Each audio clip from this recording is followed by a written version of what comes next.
பரிவர்த்தனை கரெக்டா இருக்குங்கிறீங்க. டிஜிட்டல் பரிவர்த்தனை நல்லா இருக்கு. அவங்க வந்து உடனே போடுறாங்க, அந்த QR கோட போட்டுட்டு போயிடுறாங்க. பணம் ரொம்ப பேர் எத்தனை வருது இல்லையா பணம். நாங்களாதான் இப்போ ஒரு நாளைக்கு ஒரு 10,000 வியாபாரம் நடக்குதுன்னா 8,000 ரூபாய் வந்து டிஜிட்டல் தான், 2,000 ரூபாய் தான் கேஷ் வருது. நாங்க வந்து கேஷ் ஒன்லின்னு போட்டோம்னா எங்க வியாபாரம் போயிடும். சரி சார், ஒரு காலத்தின் கட்டாயமா ஓகே. ஒரு கஸ்டமர் வராங்க, எதிர்பார்க்காத சூழ்நிலை டிஜிட்டல்ல அவங்களுக்கு பணம் இல்லாம போகுது, இல்லைன்னா நெட்வொர்க் ஒர்க் பண்ணாம பிரச்சனை நீங்க எப்படி ஃபேஸ் பண்ணுவீங்க?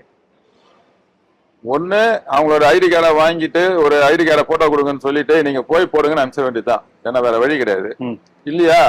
நம்ம நெட்வொர்க் நல்லா இருந்ததுன்னா அவங்களுக்கு கொடுத்து அதுல இருந்து போடுங்கன்னு சொல்லலாம். அப்படியும் இல்லையா, அவங்களோட ரிலேட்டிவ்ஸ் யாருக்காவது கொடுத்து அங்க நெட்வொர்க் இருந்தா அந்த நம்ம போன் நம்பரை கொடுத்து போட்டுக்கலாம். ஓ, இதுவே ஒரு லிங்க்ல தான் இருக்கு. லிங்க்ல தான் இருக்கு, எல்லாம் ஒண்ணு கொண்ட லிங்க் தான். ஆக உங்களுக்கு வந்து பணம் வந்து உடனே கிடைக்குது, கிடைச்சிடும். எப்படியும் கிடைச்சிடும், உடனே கிடைச்சிருது.